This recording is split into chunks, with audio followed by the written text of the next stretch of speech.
Fala pessoal, meu nome é Lucas de Graça e eu queria agradecer muito esse convite da TEDx Uniso para falar um pouquinho do futuro do Brasil em relação à sustentabilidade e desenvolvimento econômico. Então, o título desse TEDx Talk é O Brasil Carbono Zero. Então, eu vou começar um pouco contando a minha história, como eu cheguei até aqui, por que eu estou falando sobre sustentabilidade e desenvolvimento econômico. Quem sou eu? Eu, na verdade, eu nasci em São Paulo, cresci em São Paulo, e não era nada mais do que um menino com o sonho de ser piloto de carro de corrida. O meu ídolo era o Ayrton Senna, como eram de muitos brasileiros, e eu segui esse sonho desde pequenininho, apoiado pela minha família, e sempre segui tentando realizar esse sonho. Comecei no kart, depois fui para a Fórmula Renault, fui campeão mundial de Fórmula 3, vice-campeão mundial de Fórmula 2, fui para a Fórmula 1, fiz uma temporada de Fórmula 1, depois fui correr em carros híbridos e em 2012 surgiu a oportunidade na minha vida, que foi a criação de uma categoria 100% elétrica. Em 2012 eu fui o segundo empregado da Fórmula E. Para quem não sabe, a Fórmula E é um campeonato mundial de Fórmula, igual a Fórmula 1, mas com bateria e motor elétrico. E o automobilismo sempre serviu dois propósitos muito importantes e distintos um do outro. O primeiro é o entretenimento, né? As corridas servem como inspiração, como fonte de entretenimento, como todos os outros esportes servem. Mas a corrida também serve como desenvolvimento tecnológico. E a gente, na Fórmula E, já viu isso em 2012, que realmente, né, o futuro do automóvel, da mobilidade urbana, principalmente, seria elétrica. Então, eu resolvi apostar minhas fichas, e nos últimos 7 anos, a Fórmula E existe há 7 anos, eu tive excelentes memórias, sempre tentando levantar a bandeira do Brasil no lugar mais alto do pódio diversas vezes. Então, é isso que a gente construiu e o que foi feito até agora, e por isso que a Fórmula E me deu uma série de possibilidades de se juntar à ONU como embaixador mundial para a qualidade do ar, para o ar puro, né? E que é um dos fatores mais importantes que a gente vai falar depois, porque os veículos elétricos, veículos de emissão zero, eles são tão importantes no centro das cidades, talvez mais importante do que a parte do aquecimento global e carbono zero é realmente as emissões que a gente respira morando em cidades grandes como São Paulo. Eu sou de São Paulo. E fui na COP esse ano, COP26, falar sobre isso. Fui visitar a maior usina, a maior usina solar, fotovoltaica e térmica do mundo, em Marrakech. Fui no reator de fusão nuclear do ITER, na França. Falei no Web Summit. Enfim, usei a Fórmula E e a proposta e valores da Fórmula E de desenvolver tecnologias sustentáveis, sempre tentando colocar essa mensagem para frente, que a gente consegue ter, com a mobilidade elétrica, um mundo que vai ter mobilidade melhor, vai melhorar a qualidade de vida das pessoas e, ao mesmo tempo, né, transformar a mobilidade em algo mais democrático. A gente vai baratear o custo da mobilidade se ela for 100% elétrica. Então, eu vou explicar, mas para a gente ter mobilidade elétrica, a gente precisa ter o quê? Produção de energia renovável. Não adianta a gente produzir energia com carvão e querer depois usar a mobilidade elétrica. Não é compatível. E o Brasil está numa posição essencial para a gente conseguir fazer isso. Mas, primeiro, eu queria só deixar claro que sustentabilidade, na minha opinião, não é o conceito de parar de usar a eletricidade, para usar menos algo. A gente precisa usar mais eletricidade, a gente precisa aumentar a nossa qualidade de vida, principalmente nos países em desenvolvimento, tá? Como você pode ver no caso da América do Sul, Índia, África, a gente precisa usar mais energia, a gente precisa produzir mais energia. E o Brasil é um caso único no mundo que a gente vai conseguir produzir energia mais barata, mais energia e ao mesmo tempo, energia de fontes renováveis. A gente tem uma combinação única. A matriz energética do Brasil já é praticamente renovável, né? A gente tem aí 70% da nossa energia produzida por hidrelétricas, como essa foto mostra, Itaipu, que é uma gigante, a segunda maior do mundo, só perde para uma usina hidrelétrica na China, mas produz eletricidade com carbono zero, né? A água serve como ela tem um potencial gravitacional, a massa da água, ela passa pela turbina, ela gera energia elétrica, gera eletricidade. E o Brasil tem mais uma coisa muito importante, que depois a gente vai combinar com a produção hidrelétrica. O Brasil tem uma capacidade fotovoltaica, uma incidência solar muito alta. Vocês podem ver nesse mapa aqui, no Photovoltaic Power Potential do Brasil. É um dos maiores do mundo. E isso não dá para você conseguir. Isso é geograficamente uma vantagem que o Brasil tem. A gente está perto do Equador. E perto do Equador significa que a gente tem muito sol. E a gente tem muito sol e muita área. Então, os nossos painéis solares no Brasil, eles são muito eficientes. O custo do watt-hora, né, da energia produzida pelos nossos painéis solares, eles são de 2 a 3 vezes mais eficientes que os mesmos painéis solares na Europa ou no norte dos Estados Unidos, porque a gente tem uma incidência solar muito alta. Então, vocês podem ver aqui, ó, nesse quadradinho, que vou até tirar daqui para vocês verem, nesse quadradinho de 40 por 40 quilômetros é o que a gente precisa para produzir esses 183 megawatts de eletricidade que a gente já produz. Então, se a gente fizer um quadradinho desse tamanho, do tamanho desse amarelinho aqui, exatamente de 40 por 40 quilômetros de painéis fotovoltaicos, a gente produz 100%, então 100% a mais só de energia fotovoltaica. Mas daí vão falar, mas, pô, energia fotovoltaica não tem à noite.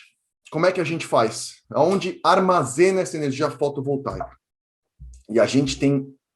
Então, a gente volta a falar das hidrelétricas, porque a gente tem, bom, 2 pontos aqui muito importantes. A gente tem aqui nessa foto, aqui nesse gráfico de cima da esquerda, a gente tem o que a gente chama de pumped hydro. Então, durante o dia, se o painel solar está produzindo muita energia, a usina hidrelétrica serve como uma bateria. Ela bombeia a água para cima, com excesso de eletricidade, e à noite, quando não bate o sol, obviamente, a água desce e gera eletricidade. Então, essa combinação de placa solar e hidrelétrica é fundamental. Não dá para você ter só placa solar, porque à noite você precisa armazenar energia, ou precisa ter uma outra usina funcionando. E no Brasil a gente tem os dois. Além disso, aqui, como vocês podem ver, a gente pode usar já os lagos das hidrelétricas para adicionar placa solar. Então, essas placas flutuantes são muito eficientes, né? Porque um dos fatores que muda a eficiência, ou que aumenta a eficiência da placa solar, é o fator do cooling, né? De quanto a gente consegue resfriar as placas. Então, a gente tem área suficiente, na verdade, em Belo Monte. A área que foi inundada para fazer Belo Monte produzirá ou produziria mais eletricidade se fosse a gente cobrisse aquele lago com placa solar do que a própria usina de Belo Monte. Então, a gente já tem o grid, já tem todo o potencial, é só instalar as placas solares. Além que placa fotovoltaica pode ser usada de forma segregada, de forma espalhada, né? Não só como a gente explicou ali em cima, naquele quadradinho aqui. Isso é só para demonstrar a área que o Brasil precisa de fotovoltaica para produzir 100% da energia que usa atualmente. A gente pode usar, obviamente, a placa solar segregada, então, em todas as residências no Brasil que tenham uma área que tem insolação suficiente, poderia ter placa solar.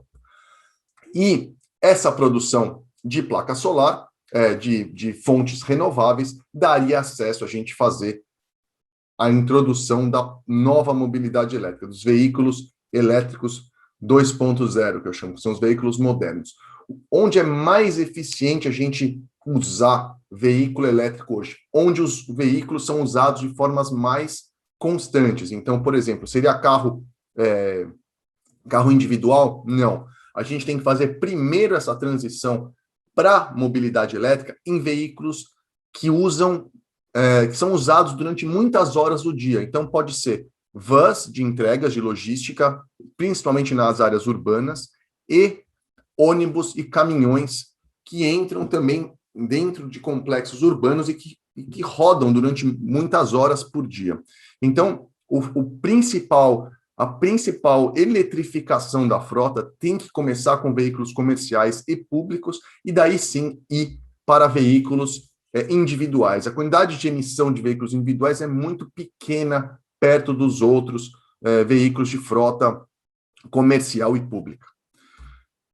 Isso é exatamente o que eu estava falando antes, a parte da poluição, né? Essa foto de 23 e 30 de maio foi quando teve a greve dos caminhoneiros em São Paulo, e a gente pode ver claramente que, tudo bem, a greve de caminhoneiros obviamente causou uma série de problemas, mas foi um estudo, né? Foi um caso que deu para estudar o quanto a poluição do ar melhorou na cidade de São Paulo. Eu estava lá, eu lembro, mudou a qualidade de vida das pessoas. Então, se a gente conseguir eletrificar a frota, a gente vai ter uma qualidade de vida muito melhor. Mas aí a pergunta, vai ficar mais barato ou mais caro se a gente eletrificar a frota agora? Eu fiz um estudo rápido para a gente entender se faria sentido ter um veículo elétrico agora ou não. Então, aqui, vocês podem ver, nesse gráfico que eu fiz, veículos elétricos versus híbridos versus álcool e versus gasolina. Então, eu coloquei aqui um preço, vocês podem ver no ano 1, preços reais. Então, aqui nesse caso é um Renault Zoe, custa R$152 mil, e um equivalente, que é um Chevrolet Spin, na faixa de R$90 mil. Então, o custo de aquisição do veículo de gasolina e elétrico tem uma diferença grande, uma diferença aí de R$60 mil para um veículo que vale 90. Mas, andando 100 km por dia e considerando gasolina R$6 e a eletricidade a 50 centavos o quilowatt-hora, você consegue ver aqui, acompanhar o gráfico, que você vai consumir muito mais gasolina do que eletricidade, e mais ou menos no ano 4, depois que você comprou o veículo, você gastou a mesma coisa, né? Os veículos, a curva se converte. Então, se você ficar 4 anos com o veículo, significa que o custo extra que você teve que pagar no elétrico, você depois recuperou, não tendo que encher o tanque. Isso ainda considerando a gasolina que está barata, né? A gasolina está subindo muito mais rápido. E se a gente tiver energia sobressalente, os veículos elétricos podem ser carregados a qualquer ponto do dia. Então, você pode usar a energia extra, o custo da energia vai cair se tiver, né, mais energia sendo produzida do que utilizada. Então, esse custo de energia tende a cair. E se você usar a própria energia, tendo a placa solar na sua própria casa, você consegue ter preços ainda menores que esse e usar o seu próprio veículo como bateria da sua casa. Então, por exemplo, você não precisa ter um gerador, e se tiver alguma falta de eletricidade, ou a eletricidade estiver muito cara, por exemplo, você pode usar o carro como fonte de energia para a sua casa. Então, os carros elétricos, a soma dos carros elétricos vão servir para estabilizar o grid elétrico no longo prazo. Então, isso você precisa diminuir também o investimento em infraestrutura e linha de transmissão. Então, tá aqui. Eu só queria deixar, terminando aqui esse TED Talk, sobre como a gente pode acelerar essa transição para a produção de energia fotovoltaica no Brasil. Faz todo sentido, o custo faz sentido, o custo por quilowatt-hora já é mais barato do que as hidrelétricas novas ou qualquer outra forma de eletricidade, mesmo de combustíveis fósseis. Isso não é o caso em países europeus, por causa da nossa incidência solar. Então, a gente tem um potencial muito alto e, com energia barata, os veículos elétricos ficam cada vez melhores, principalmente se a gente colocar em conta a quantidade de problemas que a gente tem por causa da qualidade do ar, né? São no mundo inteiro, mais de 7 milhões de mortes por ano, mortes prematuras por causa da má qualidade do ar, e um grande responsável é o veículo de combustão interna. Como a gente tem que começar? Pela frota comercial, e assim que o custo, que tiver mais produção de veículo elétrico, a tendência é o preço cair ainda mais, as baterias ficarem mais baratas. Com energia renovável, o Brasil pode dar esse passo para a mobilidade de uma forma muito rápida e que faça sentido econômico para todo mundo, gerando empregos, gerando valor na cadeia e melhorando a qualidade de vida de todos os brasileiros. Então, espero que você tenha gostado. Te vejo uma próxima vez.